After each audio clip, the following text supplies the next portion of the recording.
One thing that I'm... It's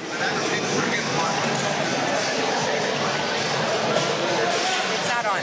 They cut off. Oh, we're not on. Set up a new link.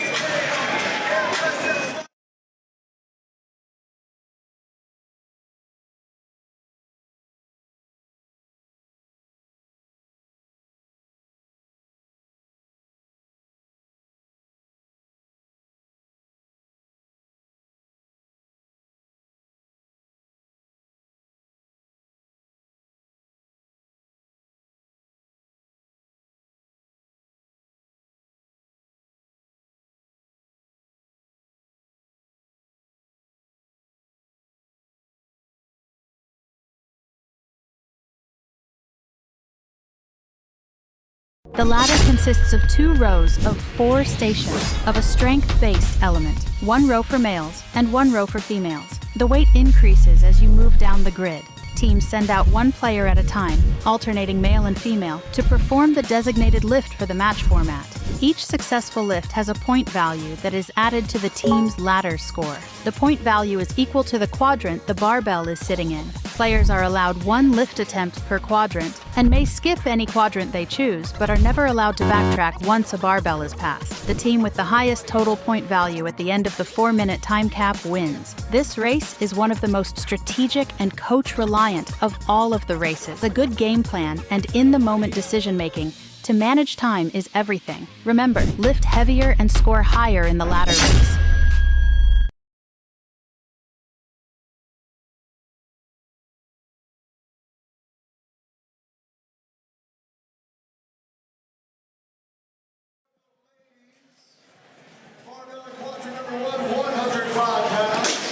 Welcome back to the grid, friends. Sorry about that interruption. We did lose that last feed. This is a continuation of just what happened here today. This is the Fort Lauderdale Lions versus the Orlando Aces. This is the regular season finale here in Fort Lauderdale, Florida.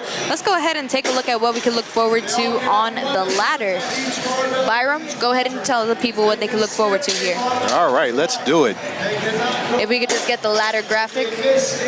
Well, we got a snatch and a hang snatch. Those are the complex that we are working with today. We have the men and the women that are going to be on the grid. We got 175 pounds for the men, 195 pounds, 215 pounds at quadrant 3, and 235 pounds at quadrant 4. The women's weight would be 105 pounds at quadrant 1, 125 pounds, 140 pounds, and 155 pounds. So you're going to see and hear a lot of clanging and banging out there, folks. So let's get ready to have some fun.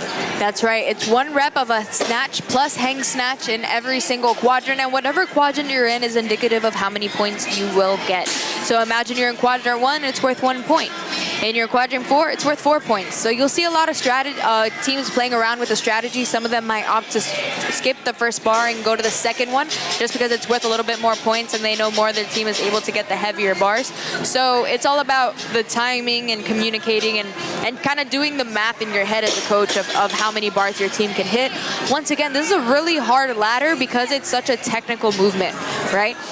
There's a lot of ways that you can mess up a snatch, let alone a snatch complex. So you have to pay close attention and make sure that you're not rushing it too much, but still being as efficient as possible. Yes, so the refs are out there looking for lockouts. That's very important. They want clean, fluid motions. And as you know, back home, and if you haven't known, the weight gets heavier as we just spoke about it. So it's going to get tougher. You're going to see them struggling out there. But these athletes know what they can do. They practice this. So you're going to see them jump into certain quadrants repeatedly because that's what they practice. So we're going to have some fun, and let's see how they put their best foot forward out here on the grid. Absolutely. And I'll say these are 2 teams that pretty regularly win ladders, I would say, especially on the Aces side. That team is absolutely stacked with strength specialists. So it's going to be really interesting to see who takes this one. There's a lot that goes into this one. I've said it once, I've said it a million bazillion times. This is my absolute favorite ladder.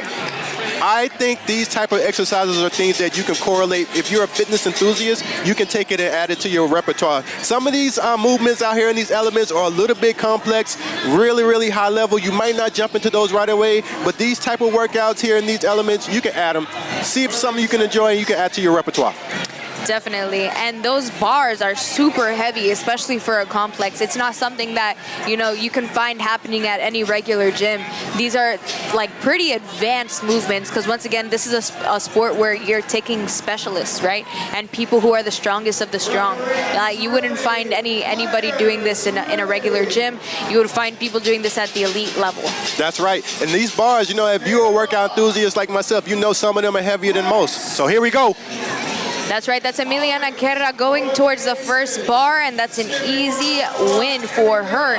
And on that second quadrant, that's Alex Hollings. It looks like the aces opted to skip that first bar in order to be able to get all the other bars and send as many people through as possible. Emiliana Guerra taking her time. This is her on the third quadrant, so that'll be worth 3 points if she could do this one. And that was an easy third quadrant win for her. And that's a fault from Alex Hollings on that fourth quadrant. We don't really usually see it, but once again, it's really easy to mess up these really technical movements. Here's Briley Smith for the Fort Lauderdale Lions. He is really strong. He's proven himself to be a very valuable rookie this season. Taylor Stallings, of course, somebody who's really skilled at the ladder, who knows what she's doing and has done this basically every season since our inception. You have to be conditioned to do these type of element workouts. Listen, this is what they do. They put in the work for it. You have to have the correct technique as well while you're locking out. You don't want to throw a shoulder out there. It's not something that you want to just take lightly. You can see this is still a race, but they're taking their time, making sure that their technique is correct because that's what matters. That was a good run for Briley Smith clearing that ladder. Here's Reagan Hathaway, another one of the rookies on the Lions. Taylor Sturgis for the Aces, and he is going to make light work of that fourth quadrant. Didn't even move his feet for that complex. That was insane. Reagan Hathaway doing a great third quadrant here. She's been doing a lot with school and work and such. When I was speaking to her earlier about her grid performance today, she didn't get to go to the Fort Lauderdale matches. The Vegas matches, but she's back today and ready to crush it with her team. As we said earlier in the match before, when we were in Vegas, when they were dropping that weight, it sounded like they were out there with Thor dropping the hammer. Wow, what happened there? Was that Taylor? That was Jasmine Simpson for the Aces, doing a great job clearing that ladder. She's also a rookie clearing that ladder. Mario Santaella skipping that fourth bar. And Ryan DeMatti, he is snappy with those snatches. You can find him here for the Aces. Just take a look at that. Let's see if he can hit that hang. Oh, why was that even a question? Easy work here for the Lions. This is Laura Dompierre. She just recently got married, formerly Laura Sanchez. A grid favorite here, wearing those peachy athletic shorts. Doing a great job. That's that third quadrant. Can she do it? And easy for her. Lacey Jorquera for the Aces on the opposite side. She usually clears the ladder as well here. I like seeing the ladies put in the work out here on the grid. You're probably expecting the men to do it. We're big, strong guys sometimes, but seeing these ladies being anchors on some of these elements, it's just a beautiful thing to see. You can do it too, ladies, if you so choose to. That's right. And honestly, the Aces are looking really strong. Both these teams are looking very strong. The Aces maybe going just a bit faster. Both these teams doing a great job on that fourth quadrant. So I don't know who has this so far. It's really hard to see. It looks like the Aces have a slight lead here according to our live scoring, but we'll find out for sure at the end because that is the unofficial scoring. And now, while there is only one attempt at each element, at each try, they also want to make sure they do it correctly. So they're looking for a stitching at the top. As you can see, lockout. Keep yourself safe. Watch your toes, too, as you go through the element and complete that particular motion. That's right. There's only 20 seconds left in the time cap. They got to get as many points as possible. Great save from Austin Lavallee. She's going to head out and see if they could get one more point from Eric Cardona. He's going to hit that snatch. Oh! He faults out on that snatch. That could cost them drastically for that last one. Chelsea Sellers trying to get that last rep in. Unfortunately, she didn't make it in time. That was seriously impressive. And it's so fun to watch the ladder just because of, you know, you don't really know who's going to take it. Once again, we have that unofficial live scoring, but there can always be mistakes with that just because it's that unofficial scoring. So it'll be really interesting to see just who took that one. It was really close. A lot of their players hitting the fourth bar. A lot less technical mistakes, I would say, from these two teams than in the match that we saw earlier. Really speaks to how much of a veteran team they are and how skilled they are at you know, going through and keeping calm. So let's go ahead and take it to Byram on the grid. He's over there with Taylor Sturgis. All right, folks, welcome back. We are here with Taylor Sturgis, new to Grid League. He's a rookie, but he's not performing like a rookie. Tell me how you're feeling with your performance so far. I feel good. Had a few bad events, a few good events, just hit all my snatches, so pumped about that. Now, you're coming from Louisiana. How did you hear about Grid? Nate Jansen and Ryan are also from Louisiana. They got in touch with Taylor. She reached out to me, and I tried out. Man, you're performing well out there. We just had a snafu out there. A D-ball just burst. It looked like a scene from the movie Dune out here. Sand got all over you. How do you just shake back from something like that? Man, that D-ball was annoying. Both balls were flat on each side, so it was real awkward. I was still lifting it even though it was busted, so I was just thinking in my head, the D-ball is getting lighter, so I'm going to keep lifting. What is the goal? Continue forth. Looks like you guys are performing well out there. How do you keep performing today in this match?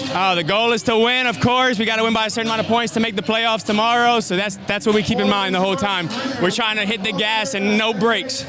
Sounds good. Great job, Taylor. See you soon. All right? We'll be right back. Element really helps me keep the intensity going.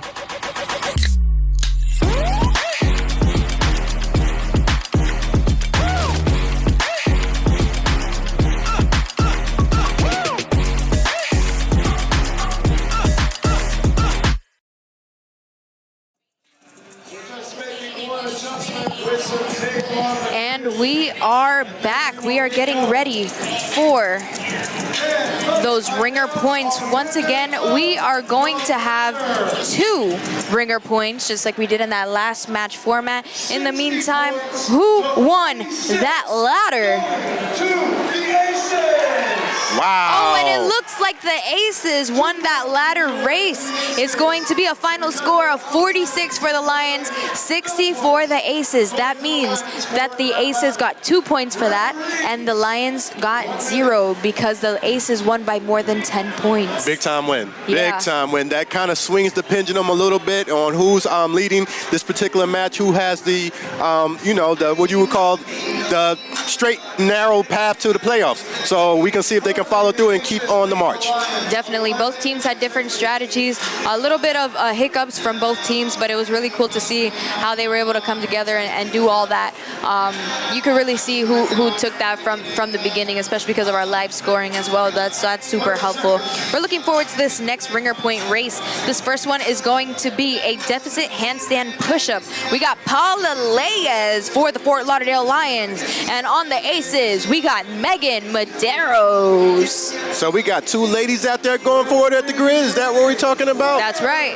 It looks like we're going to have 8 reps of 10-inch deficit handstand push-ups. What do you think about these? Body weight. We're going to see how they can get it on. Here they go. Paula Leyes versus Megan Medeiros, both about the same size, both of them seriously skilled. Paula Leyes, this is kind of her bag. She's one of the best in the league. Hands up for both ladies. It's pretty close so far. Oh, it's a sprint! Oh my goodness! It looks like Megan Medeiros went straight to the equipment area, and it looks like she took that one. What a race. Who had the fastest 40 time right there, Cassie? Oh, I don't know. Somebody ran a 4.41, somebody ran a 4.5. Either way, great win by the Aces. I can't believe it. They are with the number 3. So that was absolutely crazy. We're gonna find out what we can look forward to. Let's go ahead and take a look at the 4th camera. In the meantime, we can see both of these teams. It looks like there's a little bit of a discussion if they have to rerun that. The head referees are kind of conversing with each other, trying to figure that out. But that was exciting to say the least. And it's just like we've been seeing this whole time. Both these teams are evenly matched, it seems, pretty much. So we're going to see what's going on right now. There seems to be a meeting of the minds, as you can see on the fourth camera there. So let's see.